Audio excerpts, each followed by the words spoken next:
unapologeticnegropean.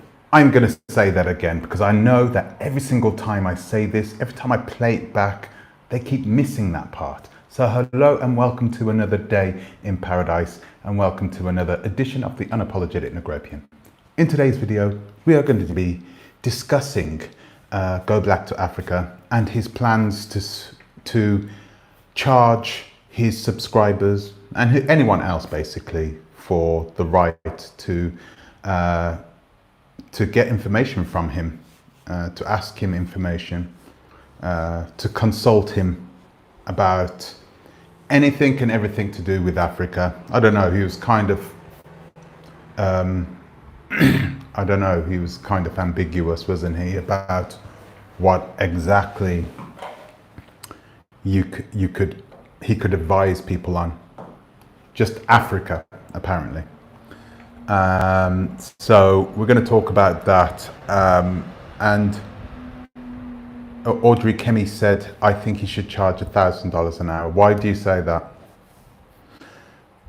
Because I find it interesting she just said that. How do you qualify somebody? How do you qualify yourself to charge $1,000 an hour, or even $400 an hour? And a lot of people will probably, well, okay, well, what was he then? Because he wasn't precise with what he is, with what he's consulting on. Is it Africa in general? You know, listen, let me be honest with ourselves here, right? And this is what I'm struggling with, right?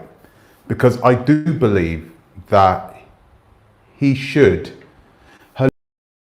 hello, I do believe that he should be able to charge anybody whatever he wants. That's not a problem, okay? What I'm questioning is that when you're consulting somebody, when you run a consultancy, you know, a business that is based on, let's say, on finance, and you're a financial consultant, it means you've had some significant, excuse me, it means you've had significant history, you know, you've had a lot of experience, deep experience in the financial sector, okay? I remembered when I was starting out as a designer. I used to design, do you know have you ever been to an exhibition or something, you know, and you see these big like stands where these people stand and that type of thing. I used to design those, and I wanted to have consultant written on my business card, and they wouldn't allow me to do that because they didn't want people to come up to me and start shooting questions at me, questions that I didn't know, because I didn't have a lot of experience in the business. That's very true, Fresh Prince of Wakanda. Do you know what, Fresh Prince of Wakanda? I was watching one of your videos today. I don't know why, but it popped up on my feed. And it said something about Go Black to Africa. Is he exploiting people? And I actually watched it because I thought to myself, I mean, and that was written a month ago. You posted that video a month ago. Now, again, I'll say this again for the people at the back. He should be able to charge whatever he wants. Hello, Mama Show.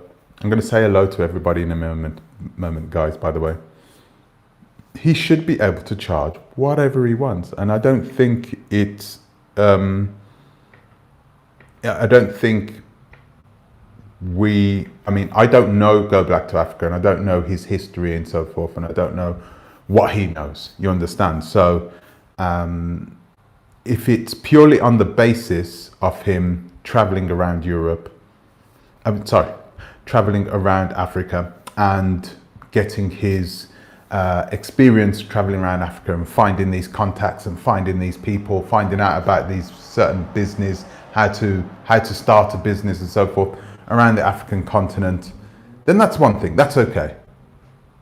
You know, that is one thing, because, you know, You should be able to charge whatever you feel like you are worth. Not just the information, but your time as well. What Amaya doesn't even charge $400. I can tell you this, Bo Diddley, there are plenty of lawyers in Tanzania, plenty of lawyers in Ghana, even in Nigeria, where it's very expensive, that don't charge $400 an hour. And yeah, I mean, it's kind of, I don't find it strange, but like I said, I don't know where this guy has come from. I don't know a lot about his history. So if he feels that his time, he's not going to do it anymore. He's not going to start writing emails back. He's not going to be doing this type of thing for free. He's going to be charging people. And the charge that he has put on it is $400. Then fair enough. You know, that's pretty good. I thought the same thing too, Mitzi. I thought the same thing too. I think the price was more to deter people from asking him those questions in the first place. I think he's limited for time. He said that he writes back 99% of the emails he gets, but you know, that's what he says. I doubt that, because there is he will be getting a lot of email traffic. Yeah, exactly. And that's it. That no one's holding a gun to anyone's head saying you need to pay $400 an hour. No one's doing that. You don't have to. You don't have to take his advice. You don't have to go with his consultancy at all if you don't feel like it. That's up to you. But again, let's say you are a consultant in a business consultant. It would mean that you would need extensive experience in business, extensive experience just in business. So somebody just put down, I just said that he was ambiguous with what he was consulting about. And let me ask this person again, because this person said, oh, he wasn't ambiguous. He was, you know, well, tell me what what he's consulting. Because it's many things. And I don't think you can be a consultant on many subjects, right? You know, at a consultancy level on many subjects about the African continent. If you've and he's traveled there for 9 months and he's done very well there. He's done very well. He didn't rest on his laurels whilst he was there. He was out and about interviewing people, talking to businesses. I think he started or bought his way into one business as well. So he's done a lot. So you got to give him credit. It's not like he's just coming back and he's talking bananas. He's actually done something about that, and he's selling his services. And I think that's a good thing. You know, if your time is limited, if you know your time is limited and you're getting X amount of emails in,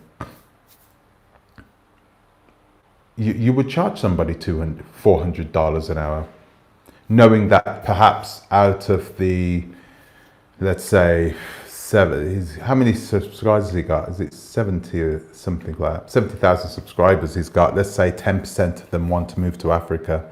That's 7,000, and 5% of those have an interest in actually doing something in Africa.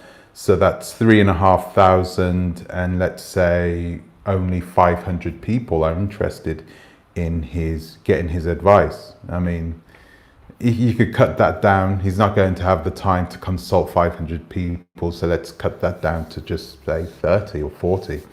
That's good money for him, and it's going to be difficult for him, I think, even with adding that $400 price tag. I think there's going to be a lot of people who are still going to be looking for his services.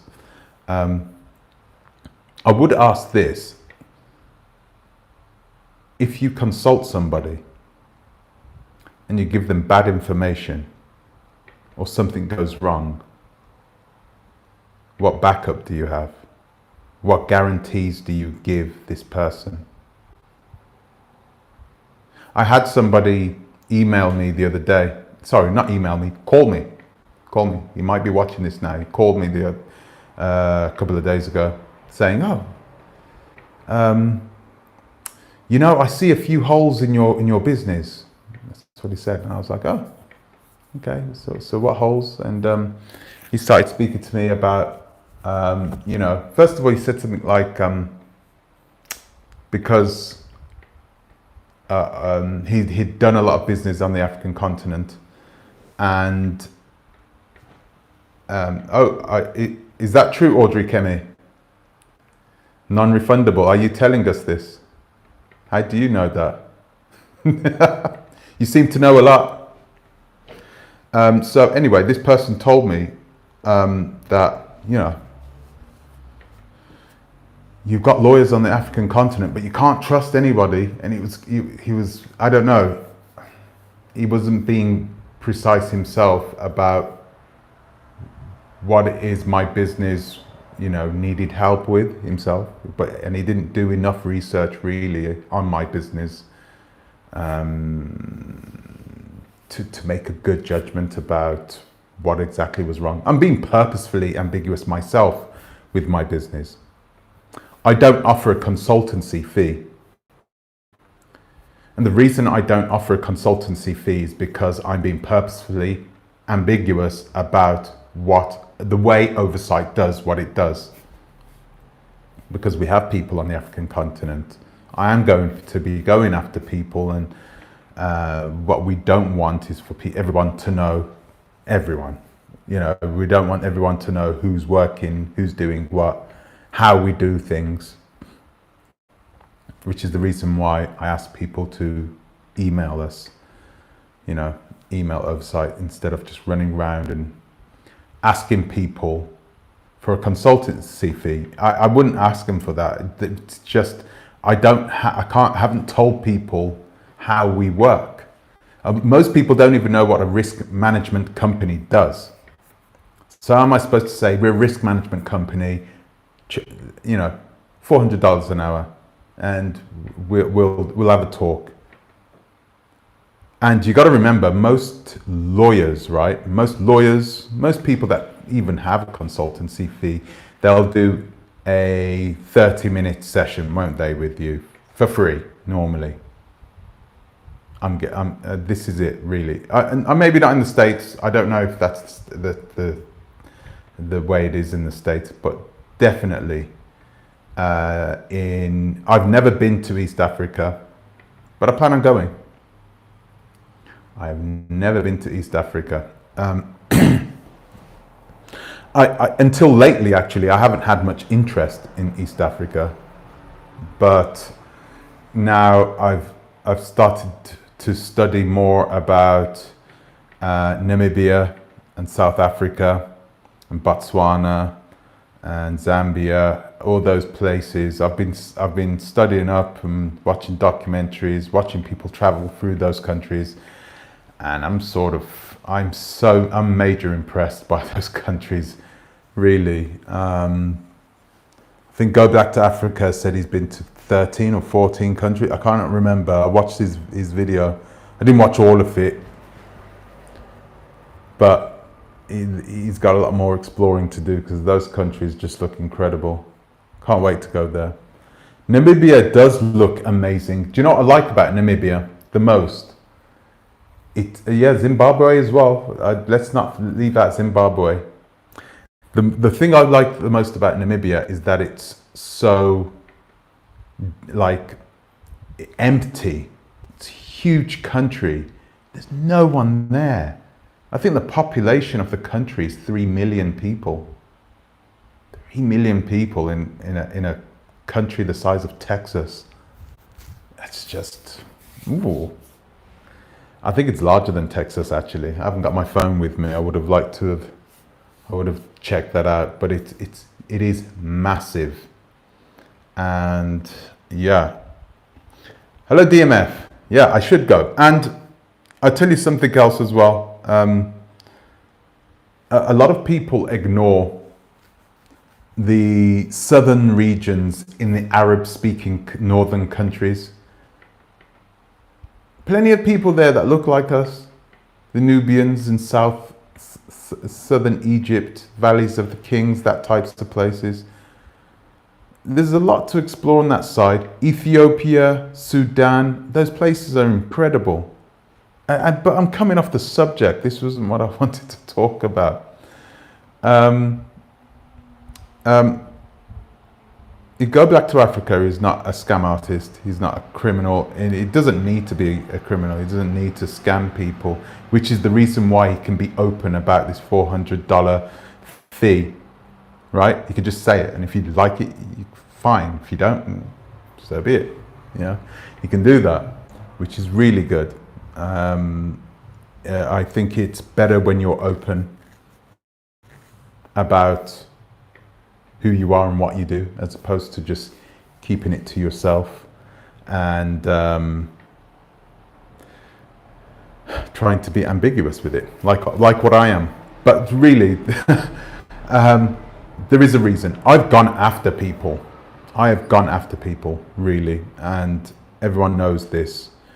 And so I'm not on the African continent. I need to make sure that the people who are on the African continent, who are doing things for me, I've got to make sure that they are safe, and their best protection is their anonymity. So I'm keeping it this way, and these guys are busy, and everything is good. African Starship desperate. Oh, yeah, do you know what? Yeah, I watched a bit of his video. I watched a bit of it. It was an hour and a half long. I was like, come on, man, hour and a half long. You could have done better. You know, if he's watching this now, if African Starshop is watching this now, I would consider you, if I was you, I would not make some sort of clickbait thumbnail like what you did, and then a clickbait subject, you know, title of your video, expose. If you're going to expose me, literally expose me on something. He didn't do that. He just came on and gave his opinion and sort of rambled through his videos. You know, it's just an hour and a half to do something like that. I also would consider that he would take all the bullet points that he made throughout that 1.5 hour marathon of a video, just condense it into 15 minutes. You'll get so many more views. I'm not going to charge you for that as well. So it's a weird thing, isn't it? Now it's as if everyone's trying to charge everyone now. Everyone's coming out and charging fees. Oh, do you know what? You want to talk to me? You're going to charge you. Yeah, let's do this. It's a weird thing that everyone started doing it all of a sudden. Do live battle with him. AW versus UN. I don't know. Just 12 countries with barely 3 months experience and knowledge in each country, so $400. This is beyond laugh. That's true. Let's be honest with ourselves. How long has he stayed in each country? If he's only been away for 9 months, yeah, he's barely had 3 weeks in each country. Yeah, that is a bit ridiculous. You looked happy on the mugshot. No, I didn't. I looked like I'd been caught. Far from it. Let's have a look. Please feel free to discuss what we spoke about because it came from a good place, my sir. Yeah, I spoke to DMF about how you do business on the African continent, basically. So I spoke to him about, he spoke to me about how it's important that you're actually on the continent. It is to a certain degree. However, it's not impossible to invest in Africa without being in Africa. Clearly, there are people out there who are investing in Africa who have never been to Africa. I know this is happening as well because I know a hedge fund in Switzerland, a hedge fund that deals with sort of sports players, you know, these star athletes and actors, mainly black actors and black athletes. And yeah, this hedge fund invests in Africa for their clients. So they invest in just purely on the African continent. Most of these clients have never been to Africa. Oh, no, sorry, that's a lie. A lot of the sports players have never been to Africa. You know, they do the NFL sometimes. They have the NFL and they play some games in London. It's really cool. It's really, really cool. They play some of the games in London.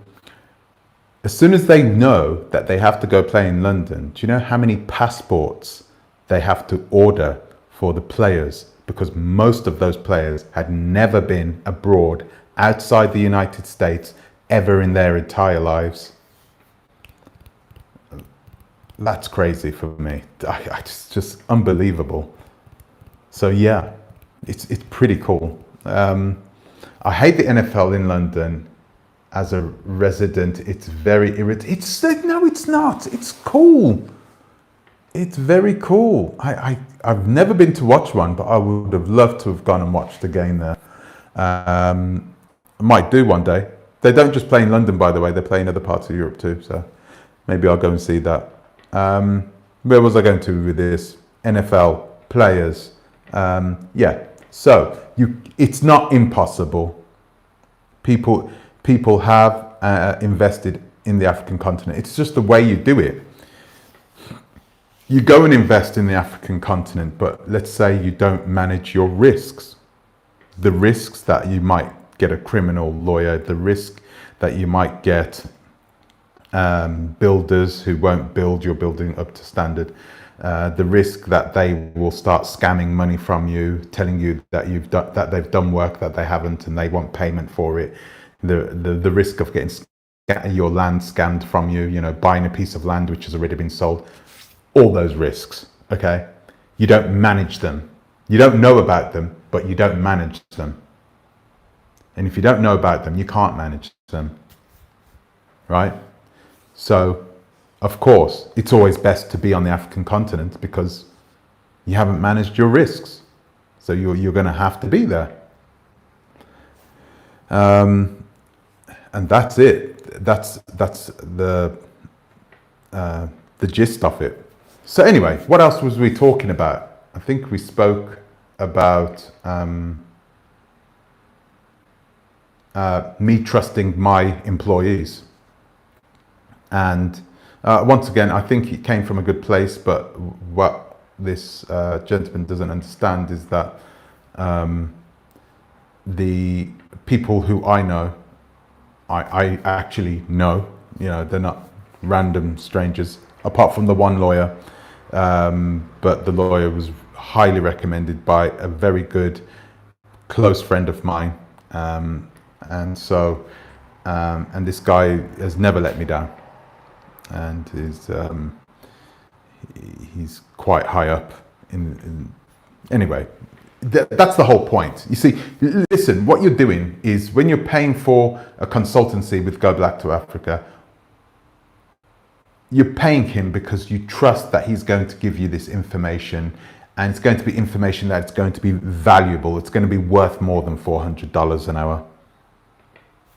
Okay? You have to trust him to a certain degree. You have to outlay some of that trust in that person. You need to take a look at his history and see his whether he has the right moral virtues, whether he has integrity, whether he is, you know, a trustworthy person.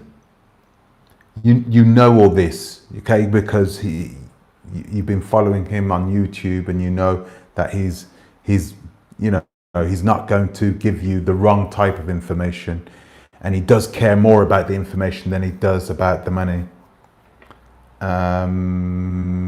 Yeah, talking about that, Rene Marcus. So I had a bit of a backlash about Rene Marcus. People saying, "Oh, well, you know, that wasn't very nice," and it, you know, I'll take some of that back. I'll take some of that. It wasn't very nice, actually. It wasn't very nice, but it's just the nature of the beast. We are not. It's not easy to become a YouTuber and to take the criticism, but you need to be. Did you find the info? I did. Thank you, Mr. Maximus. And tomorrow I'm going to be basing a video on that information. So thank you, Mr. Maximus. It's well appreciated. Imagine using Hotep as a derogatory term. I have no idea what a Hotep is. Does somebody mind explaining what a Hotep is?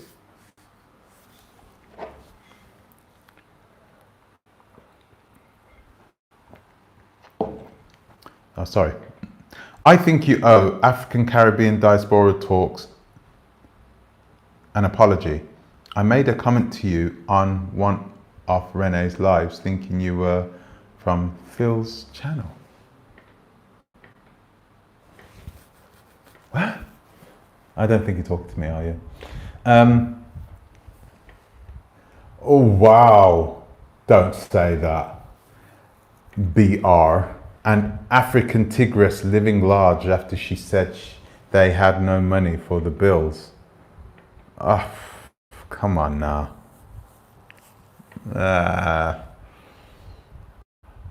Please tell me. Let's see what else you got.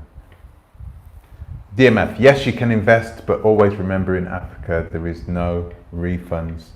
Yeah, exactly. So I think I've told people this as well before. DMF, I've told people if you're going to invest an amount of money that you can lose, that you feel comfortable in losing.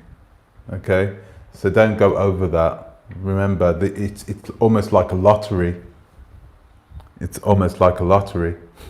If you invest with us and you take our consultancy services, we are insured. The information we give to you is insured.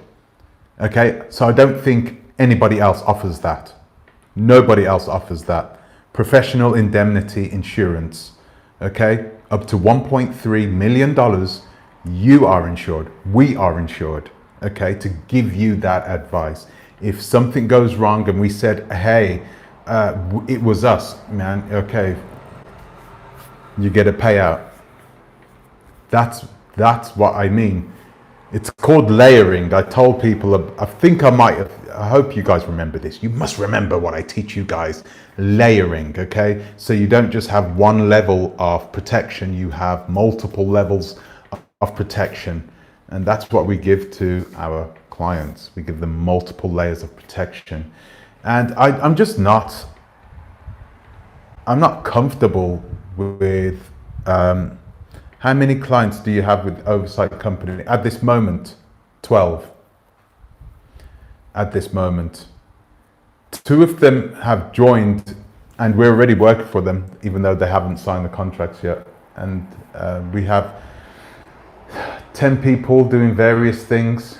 2 people with multiple properties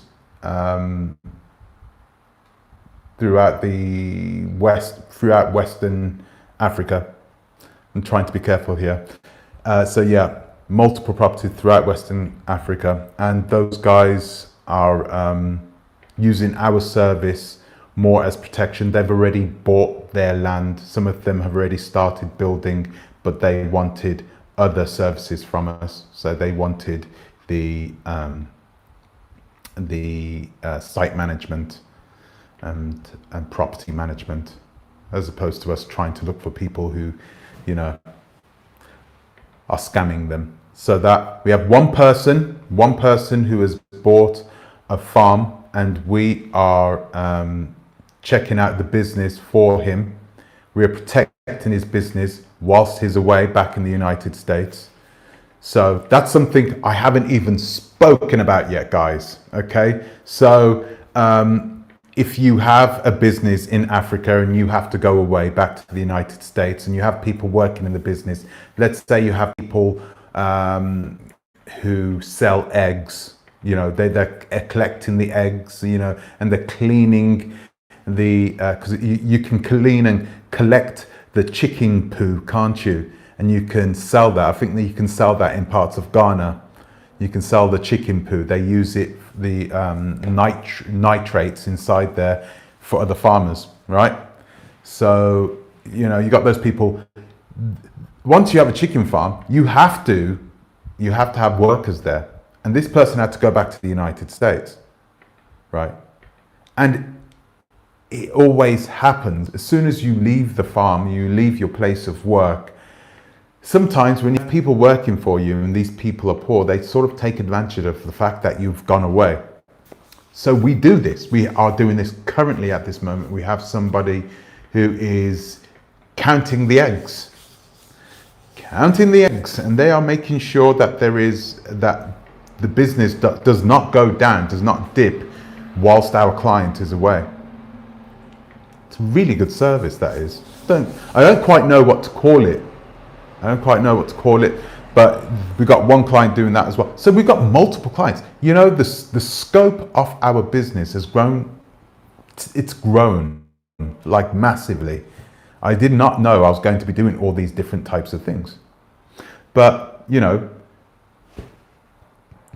oversight, Renee, Go Black, ES, these things. YouTubers have no authority to act on behalf of any legal transaction. Oversight's not a YouTuber. Oversight is a legal company. It's a legal entity in its own right, insured, registered, and everything else. I'm not sure whether Renee or Go Black to Africa or ES. I don't look at those other YouTubers. Thank you, King Jar. KS, asset management. Yeah, in a way. We don't do all aspects of asset management, okay? You know, but we would like to go that direction, though. We would like to go that direction. I think risk management is pretty broad term. So, you know, and the thing is, not a lot of people know what it is. Hence the reason why I don't charge for a consultation, because I literally need to teach people what we do. I don't charge people for consultations or to teach them about what we do. Our service has one fee and that's it. And if it works for you, then boom, that's it. And it's up, it's running, and it's, you know, we clearly, because we started before all these guys started, and that's no offense to these guys, you know. I just hope that they know what they're getting themselves into. 80% kids. Yuan, can I buy you a ticket to fly to Africa? You are welcome in my country. I would love that, lovely winter. I'd take up that offer any day. Which country, by the way? Unapologeticnegropean. If there is a restaurant business and the owner has to travel, could your company manage that? Yes. Yeah.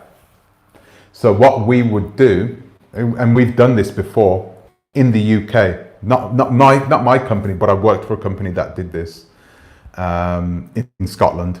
And anytime this guy went away, and I used to travel with this guy a lot, right? So I used to travel extensively with this one guy. He was a business owner, and he owned multiple businesses, but every single time he went away, his transactions went. He couldn't trust the people that was working for him. As soon as he went away, businesses were failing, and as soon as he was there, businesses got back on track. So in the end, I had to stay behind, and I had to count up all the money, every single day. I had to take the cash in, I had to count it up, I had to count the amount of customers that were coming in. Sometimes I would do that remotely, so I would watch through video, through CCTV, about who was coming into the shop and what they were buying. I'd check out the invoices and on and on and on. And the people who he couldn't trust, they didn't look like us. Europeans that were doing this, lining their own pockets. It's incredible. Even this one manager at one of the bars that he used to own, one manager, see, he was just putting money in his back pocket. Or he was voiding certain transactions so to make it look like he was putting money inside the till. You can't trust people. But yeah, that is one of the things that we would do. We haven't had a request for it, but we definitely do that. Quality control only with buildings at this present moment, right? Quality control with buildings at this moment. Swaziland, wow. Swaziland inbound to Zimbabwe. I am both those countries, all over other